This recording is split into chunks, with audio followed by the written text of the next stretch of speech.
If you are tired of putting so much effort into your crochet and knit projects and it's like there's always just something just a little bit off, I want to talk to you today about some super common crochet and knit mistakes that we're all probably guilty of making, whether or not we have advanced skills or beginner skills or somewhere in between.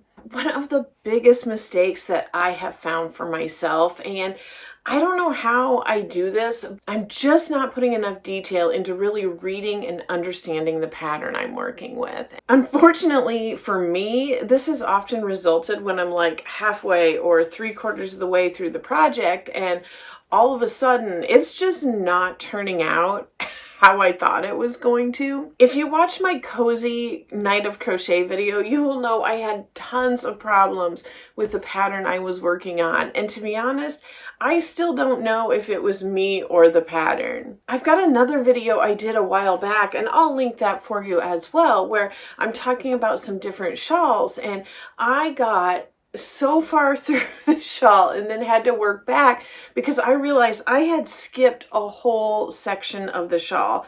I'm like, when I was looking at it and looking at mine and looking at it and looking at mine, I was like, how did I miss like 12 rows? Like how? I wasn't paying enough and putting enough attention to the details of the pattern. I think that happens for me sometimes when I'm like coming back to it, like I'll leave it and I'll come back to it, or maybe I will do some crocheting on my commute and I'm just like leaving in odd spaces and not like good places to stop. But I'm 100% guilty of not putting enough attention to detail in my pattern and then having my project go totally astray. Another big mistake is you've got your pattern, but maybe you're substituting a yarn. And you wouldn't think that would necessarily be a big deal if you're still using the same weight of yarn, like say a 4-weight, but it actually can be a big deal when you start looking at fiber and what the pattern is calling for. Different fibers have different amount of stretch, they have different amount of drape, and overall it can make a huge difference in your finished object if you're not using the yarn that the pattern calls for, or something very, very similar. Obviously, size of the yarn is going to make a big difference. Like if you are not using the correct size of yarn, even if I know I have had multiple instances where I think, okay, I can substitute this yarn. It is a 4-weight acrylic, but a different 4-weight acrylic might not actually be a 4-weight acrylic. That has totally happened to me before. And then the size has been much smaller than I wanted it to be. And of course, this seems obvious, but a really big mistake can be using the wrong hook size for it. Even if it's something that seems similar, like maybe it calls for a 5mm hook, but you can only find a 5.5mm, and you think, it can't make that much of a difference. It actually can. I'm so thankful that the sponsor of today's video totally understands these problems. Now, let me take just a minute to tell you about Hooks and Needles. I'll have all the information for these great boxes down in the description box.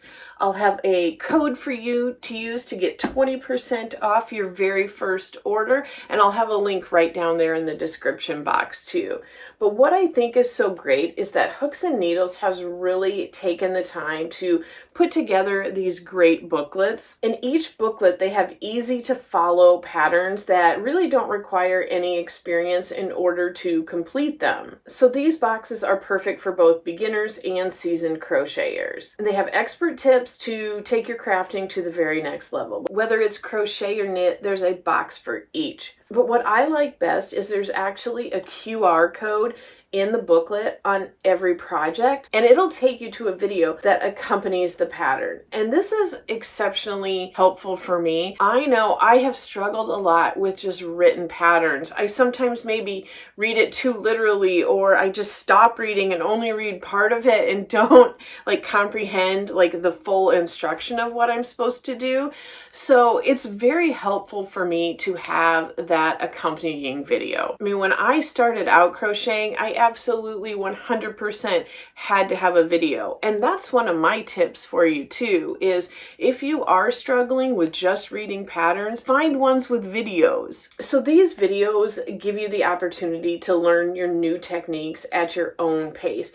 And they're accessible anywhere, anytime, on any device. These boxes actually come with everything you need in it. It's great because it's got the yarn the pattern calls for, the hook size you need. So right there, that eliminates so many mistakes that could happen just by having those supplies handy and handpicked in the box for you. Don't forget to click on the link below if you're interested in getting your hands on any of these boxes and start learning with their beautiful patterns and accompanying tutorials. Thank you, Hooks and Needles, for sponsoring this portion of the video. This next mistake I have made is so easy and it is so correctable.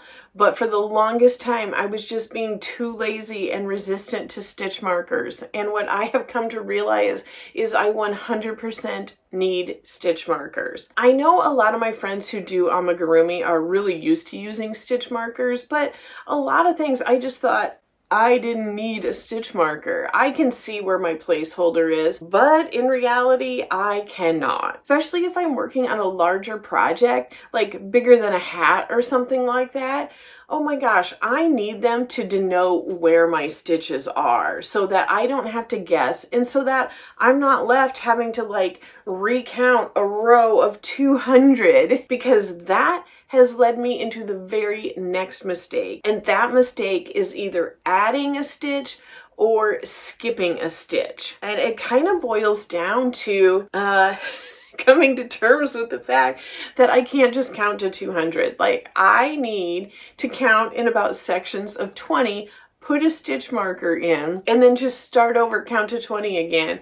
I guess I just don't have the attention span to do that, but I'm like, you know, I start counting and I'm like 20, 22, 40, 37, 15, and I'm just like, my mind is off in other places, and unfortunately, it's not on counting. Have you seen like the different memes or reels or whatever, where they're like, the biggest, are like, are you ready to start crocheting? Are you ready to come to the terms with the fact that you turns out you don't really know how to count? Those were like made for me. But skipping and adding a stitch can make a huge difference. Obviously, if it's a pattern where you're building on it, you're accidentally going to make your garment, if assuming it's a garment, like way wider than it should be if you're building and you're adding an extra stitch, or again, smaller if you have skipped a stitch.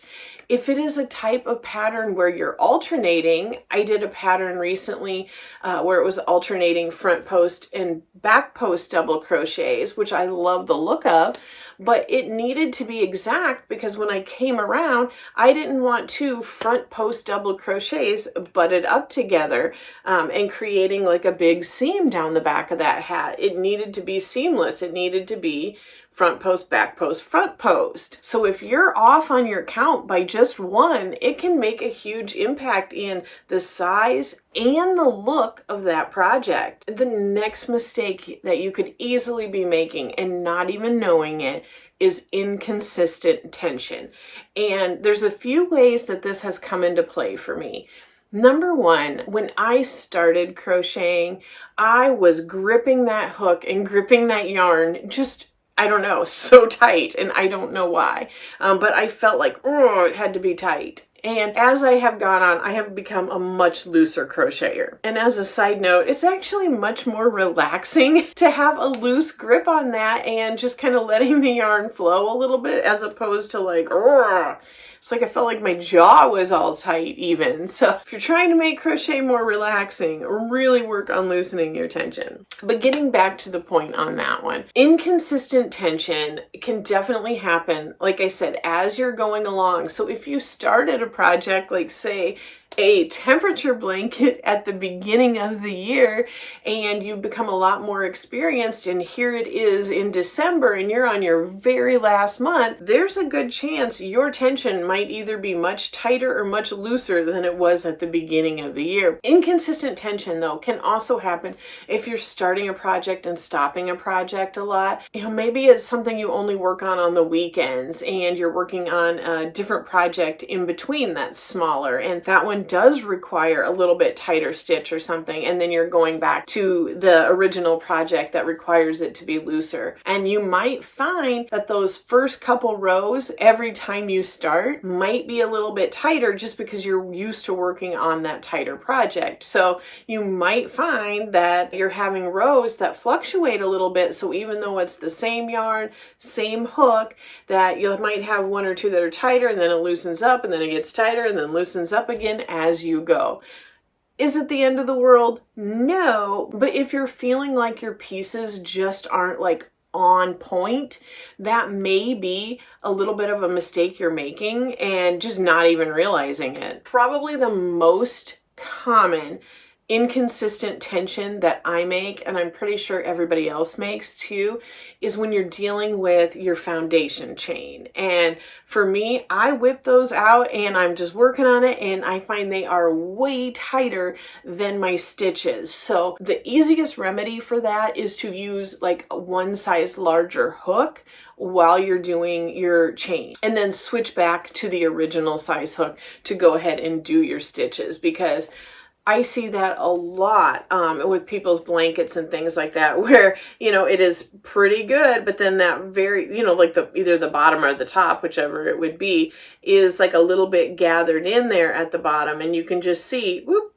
just whoop, it just kind of goes in because that foundation is so much tighter. If you watch my video on some of my like never-ending whips that I have just been ignoring in a basket, if you watch that video, you will know that I believe my biggest problem is not frogging when my projects need to be frogged. So my basket of whips, they're nearly all done, and most of them are just things that I didn't really like how they turned out.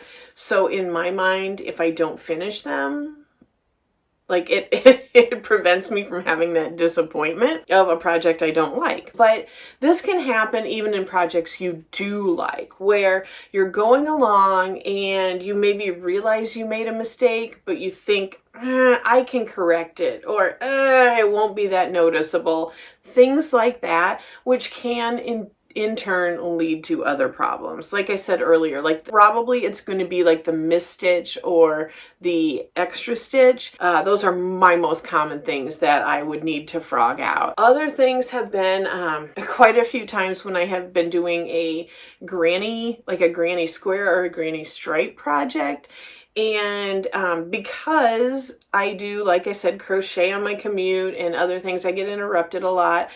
I don't always have a great starting and stopping place. And then because of my lack of attention to detail, I'm not like, I just pick up where I'm at.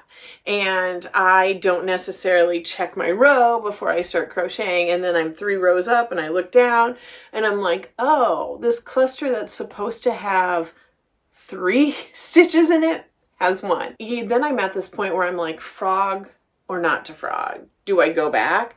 Like, it can be a lot of progress that gets ripped out to go back and do that. And while I don't think that we need to be perfectionists on everything, definitely not, especially if it's a project maybe you're just doing for yourself that really no one, no one's going to notice or see, I would say skip it. But if this is a project that you intend to sell or gift, or want to make it like an heirloom piece, something to hand down, I think a big mistake would be to not frog that project. And I know for me, it's just impatience.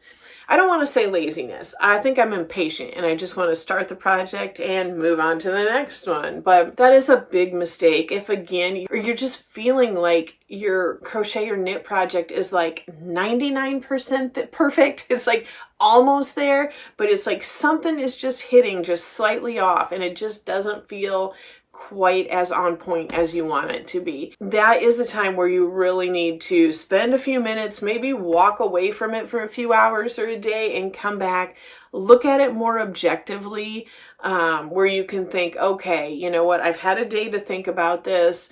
I'm already behind on it. Do I need to frog this? Will it make a difference? Is it important? And is it going to affect the quality of it? there's a good chance you may need to frog it. So I'm going to be better about that. That's definitely one of my New Year's goals, is to be better about frogging when I need to frog. I'm sure there are a bunch of other mistakes that crocheters and knitters make, whether you're a beginner or have more advanced skills. I think we're all making mistakes, and that is okay. That is how we learn, so don't get mad at them, but maybe just look at a few of these super easy ways that you can improve the quality of your finished objects. I look forward to talking yarn again with you soon. Bye!